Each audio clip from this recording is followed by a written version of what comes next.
दोस्तों नमस्कार, सत श्री अकाल, गुड मॉर्निंग। दोस्तों आज हम जन्नत और जहन्नम की चर्चा करेंगे।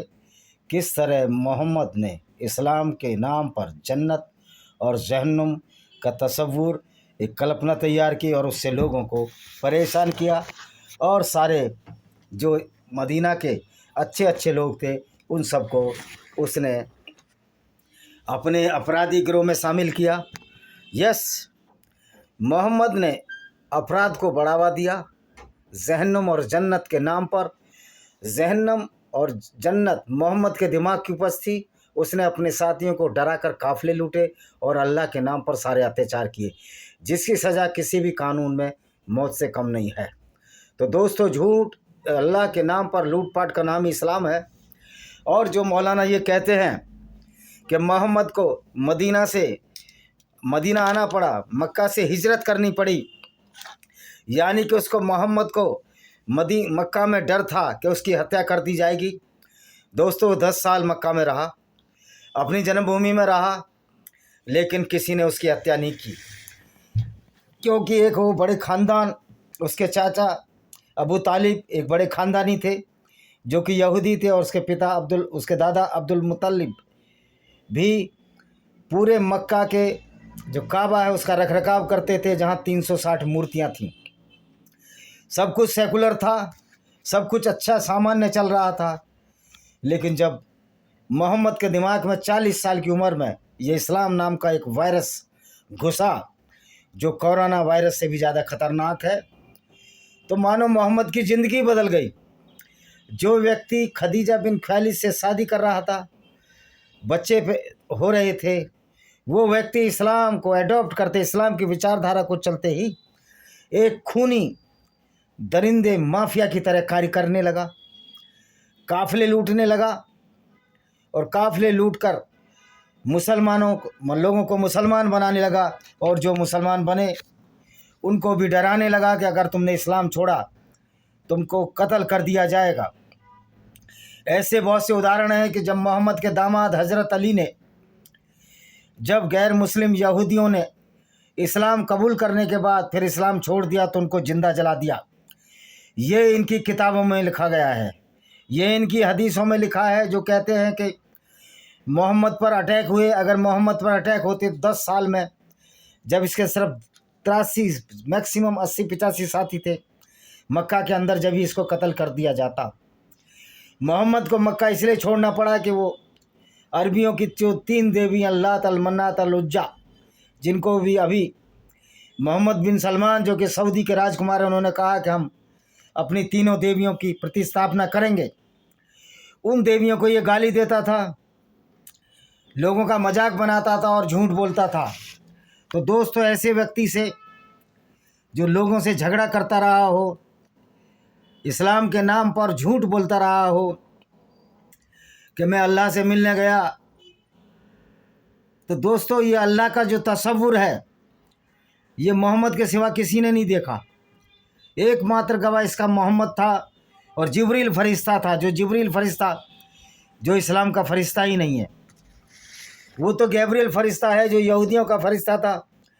मोहम्मद ने बड़ी चालाकी से यहूदियों के फरिश्ते चुरा लिए, और 40 साल की उम्र में इसने अपने को इस्लाम का आखिरी पैगंबर घोषित कर दिया, और कह दिया कि इससे जो पहले पैगंबर आए थे वो पहले थे और मैं आखिरी हूँ। और उसमें यहूदियों के पैगंबर भी घुसेड़ दिए, जैसे कि मोसेस को मूसा बना दिया, इब्राहिम को इब्राहिम बना दिया। सारा लूट लिया इसने, सारा चोरी किया इसने यहूदियों की धर्म पुस्तक से और ईसाइयों के ओल्ड टेस्टामेंट बाइबल से।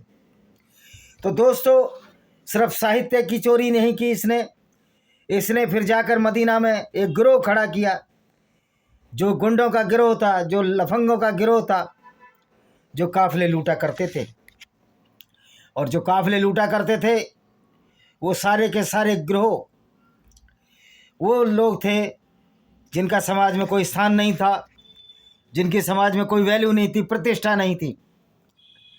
और फिर इन्होंने एक गिरोह बनाया जो लोगों को मानसिक रूप से दिवालिया बना गया।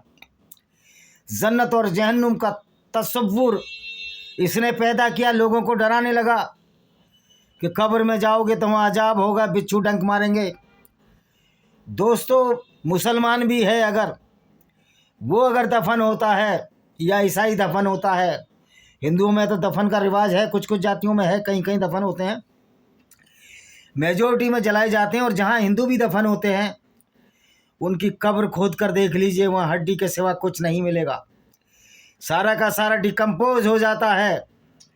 फिर इसने कि मरने के बाद सबके शरीर जी उठेंगे, कयामत आ जाएगी।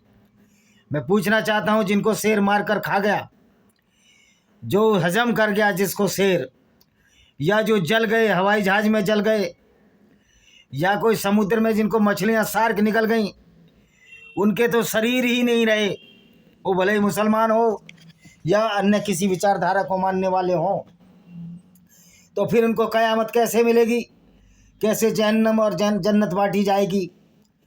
और मज़े की बात है, मोहम्मद ने सारे काम वो मुसलमानों से कराए जो किसी अपराधियों के काम है, क्योंकि कुरान तो एक अपराध शास्त्र है, कुरान एक अपराधों की किताब है। ये गैर मुस्लिमों को लूटने की बात कहती है, गैर मुस्लिम की औरतों से बलात्कार की बात कहती है, और मोहम्मद ने भी गैर मुस्लिम औरतों को लूट कर बाज़ारों में बेचा। ये सीरत रसूलुल्लाह इब्ने इसाक की किताब, जो कि ऑथेंटिक है, बताती है कि मोहम्मद ने किस तरह से औरतों को बाज़ारों में बेचा। 700 से 900 लोगों को जिंदा कत्ल किया, यानी कि उनको सर धड़ से अलग कर दिए गए, और उनकी बेटियों के साथ इसने शरारतें की, मोलेस्टेशन किया, बलात्कार किया। तो सवाल ये पैदा होता है कि ऐसे व्यक्तियों को जो इस्लाम के नाम पर, मोहम्मद के नाम पर, अल्लाह के नाम पर बलात्कार करते हों, अगर गैर मुस्लिम स्त्रियां हैं उनको रखेल बनाते हों, उनको बाज़ारों में बेचते हों, तो उनको जन्नत कैसे मिलेगी? अगर कोई जन्नत है तो कैसे मिलेगी? ये तो सारे काम इनके जहन्नमी हैं, सारे काम अपराधियों के काम हैं। आज हम मुसलमान इस्लाम को डिफेंड नहीं कर पा रहा है, मोहम्मद की धज्जियाँ उड़ रही हैं, मोहम्मद के पाखंड का पर्दाफाश हो गया है। क्योंकि एक व्यक्ति जो लुटेरा हो, काफिले लूटता हो, औरतें लूटता हो, धन दौलत लूटता हो, उपज लूटता हो, लोगों के खेतों की उपज लूटता हो, और ऐसी ऐसी संधियाँ करता हो जो कि निहायत शर्मनाक है। आज के युग में हिटलर से भी ज़्यादा बर्बर ये व्यक्ति था। जब हिटलर को गाली दी जा सकती है, हिटलर की किताब मीन कैंप को बैन लग सकता है, तो मोहम्मद की किताब कुरान, जो किसने अल्लाह के नाम पर बनाई, अपने फ़ायदे के लिए बनाई, मुसलमानों को अपराधी बनाने के लिए बनाई।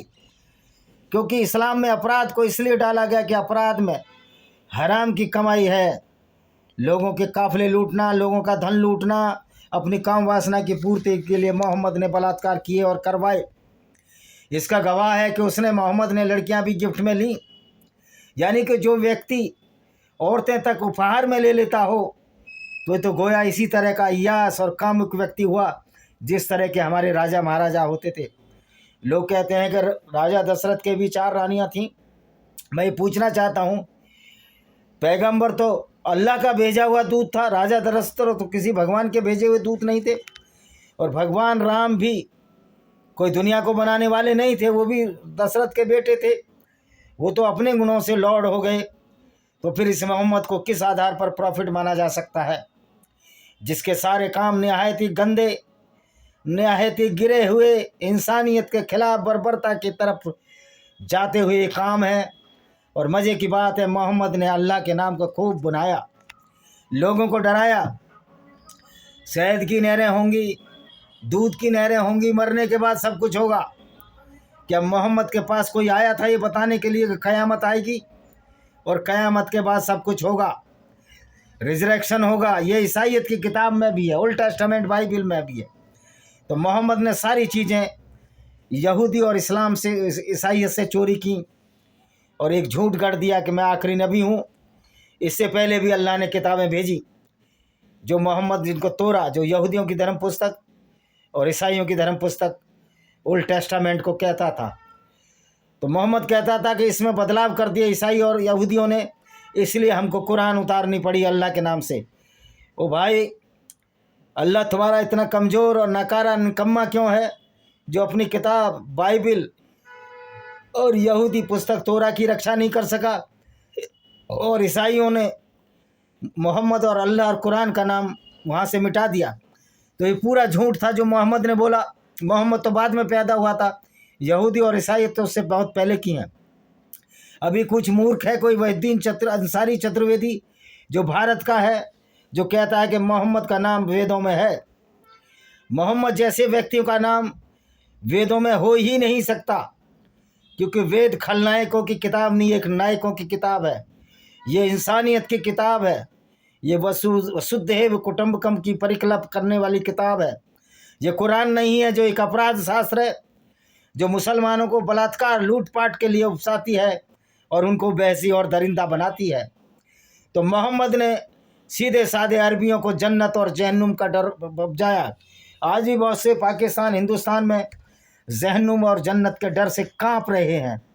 दोस्तों, ये मोहम्मद का फ्रॉड था, ये मोहम्मद का प्रैंक था, ये मोहम्मद की अपनी काम लिप्सा की पूर्ति, धन लिप्सा की पूर्ति करने का एक साधन मात्र था। ऐसा भला कौन सा सृजन करता होगा, दुनिया को बनाने वाला होगा, जो मुसलमानों को दूसरी औरतों से बलात्कार करने की छूट देता हो, मुसलमान लोगों को उनके काफिले लूटने की इजाज़त देता हो, गैर मुस्लिमों के उनको कत्ल करने की इजाज़त देता हो। तो इससे साबित होता है कि ये जो अल्लाह था ये मोहम्मद का बनाया हुआ था। कुछ मूर्ख हिंदू आज भी इस बात को नहीं समझ रहे हैं। मुसलमानों को तो ब्रेन वॉश हो चुका है, लेकिन हिंदुओं का भी ब्रेन वॉश कर दिया गया है। उनमें दिमाग ही नहीं है। ऐसे लोगों में सोए हुए को तो लोग दोस्तों जगाया जा सकता है, लेकिन जो जानबूझकर सोने का नाटक करता है उसको कोई जगाया नहीं जा सकता। हम तो चैलेंज करते हैं, अगर हम झूठ बोल रहे हैं तो आए अरशद मदनी, जो कि सबसे बड़ा इस्लामिक आतंकवादी सेंटर चलाता है भारत में, जो मदरसा चलाता है, वो आए और हमसे बहस और मुआवजा करे, आमने सामने की डिबेट करे। हम साबित कर देंगे कि मोहम्मद एक झूठा नबी है। मोहम्मद ने झूठ का जो परचम लहराया अल्लाह के नाम से, और उस अल्लाह के नाम से जो लूटपाट मचाई, जिसका नाम माले गनीमत कहते हैं, जो जिहाद अस्कर किया।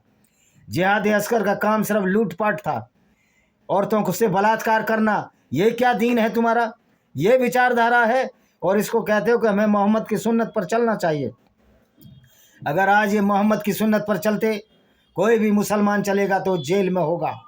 एवं मैं दावा करता हूँ, अगर मोहम्मद भी आज जिंदा होते और इस तरह औरतों को लूटने बलात्कार करने का काम करते तो वो जेल में होते। कोई मेरी इस बात से असहमत नहीं हो सकता। काफिलों को लूटना, औरतों से बलात्कार करना, छोटी बच्ची से शादी करना एक जघन्य अपराध है जो मोहम्मद ने किए।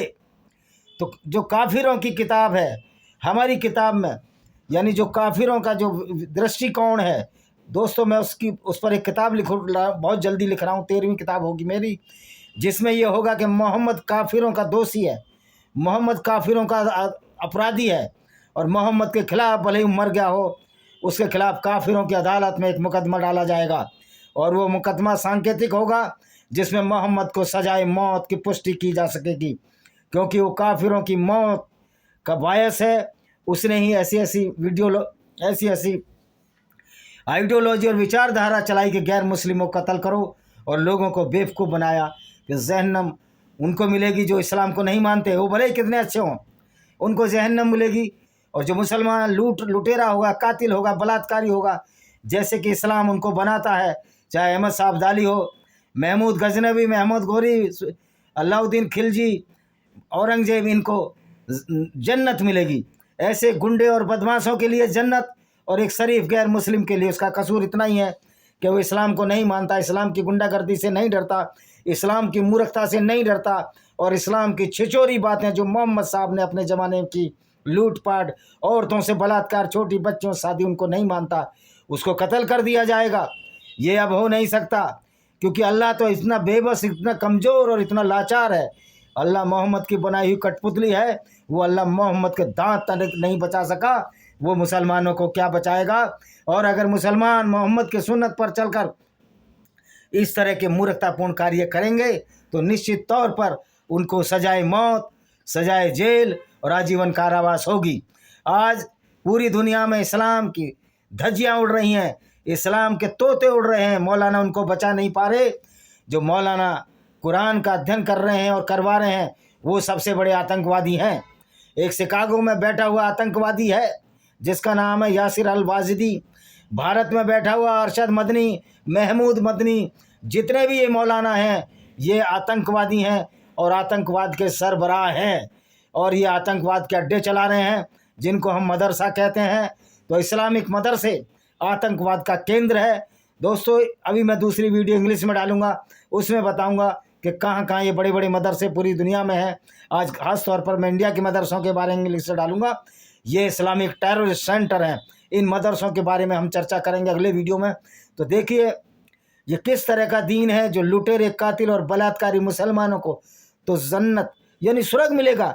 ऐसा लगता है कि गोवा के इस्लाम गुंडे और बदमाशों को हिफाजत करता है, उनकी रक्षा करता है, और अल्लाह गुंडे, बदमाश, लुटेरे, आक्रमणकारियों का, जो कि बॉर्न मुस्लिम है, जो कि पैदाइशी मुस्लिम है और जो इस्लाम को मानते हैं, उनके लिए जन्नत का इंतजाम करता है। और सीधे साधे शरीफ भोले लोगों को, जिनकी औरतों के साथ बलात्कार होता रहा, यहूदी, क्रिश्चियन, हिंदू, जैन, बुद्ध, सिख औरतों के साथ बलात्कार होता रहा, उनको ये जहन्नुम की आग में डालने की बात करता है। ऐसे अल्लाह की ऐसी तैसी, ऐसे मोहम्मद की ऐसी की तैसी, जो इस तरह की गुंडागर्दी को हमारे लिए छोड़ गया और इस्लाम की वजह से हमारी सारी पीढ़ियां बर्बाद हो रही हैं। इसी के साथ मैं इस वीडियो को विराम देता हूं। वंदे मातरम, जय हिंद, आपका दिन शुभ हो।